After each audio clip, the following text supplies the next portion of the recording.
Lucilla might actually be illegal. We've got the hat, the heels, the briefcase, the dummy mommy energy through the roof. And on top of that, she looks like she might be the Electro DOT carry that finally makes negative status meta completely explode in 3.0. So today, we're breaking down why Lucilla is my most hyped 3.0 character, what her design is screaming about her kit, and how she could literally redefine Electro teams. But before we dive deep into Lucilla, a quick word from sponsor, EnjoyGM. This segment is important because a lot of you ask how to save money while preparing for new banners, and EnjoyGM is honestly one of the easiest ways to top up your favorite games at a lower price. EnjoyGM is a safe and reliable top-up platform where you can recharge games like Wuthering Waves, Honkai, Star Rail, and Sunless Zone Zero for cheaper than the official stores. Using it is super simple. Just head to the EnjoyGM website, select your game, pick the top-up pack you want, enter your UID, choose your server, and you're done. You never need to enter your password because EnjoyGM uses secure official recharge channels. That means no account access is required. Your top-up reaches your account safely in minutes. You can check them out using the link in the description. She's basically headmistress energy, a walking HR violation in a split dress with more thigh than morals. And then they hand her a briefcase that might actually be a weapon. Kuro Games absolutely knew what they were doing with this one. Let's start with design because that alone already tells a story. The hat, the coat, the posture. This is 100% an elite professor and administrator. The key visual here is the film roll and the spark in her tagline.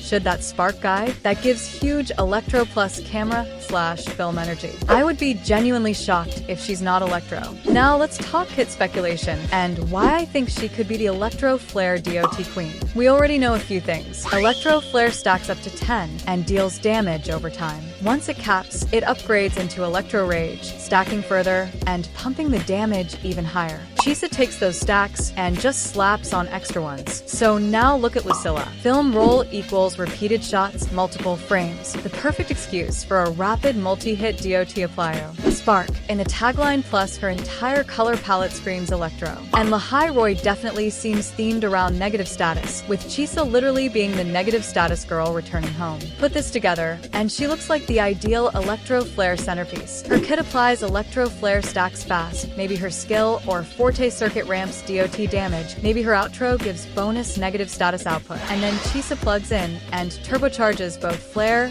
and Rage stacks. Imagine a team where Lucilla is your on-field DOT applier, Chisa is your negative status enabler and stack booster, and your flex slot is a healer or second DPS. You just sit back and watch 20+ stacks of Electro debuffs tick while the boss melts in slow motion. From a meta angle, Lucilla could fix several things at once. First, she could give Electro its true DOT hypercarry, because right now Electro feels like it's waiting for that one unit to unlock its potential. She could also make Chisa feel complete, because Chisa has felt like she's waiting for the rest of the negative status roster to arrive. And finally, she could push DOT and negative status into top-tier relevance. With Glacio Chafe, Electro Flare, and possibly Spectro / Fusion statuses all getting expanded in 3.0, Lucilla could easily become one of the faces of the patch. If her numbers land, she's instantly in must-pull territory, even if you're not an Electro fan. So yeah, out of everyone, Lucilla is easily my #1 most hyped 3.0 unit right now. Insane design, insane potential kit, and she fits perfectly into the negative status theme Kuro seems to be pushing. Let me know in the comments, are you pulling for Lucilla or other revealed characters, and I will see you in the next one.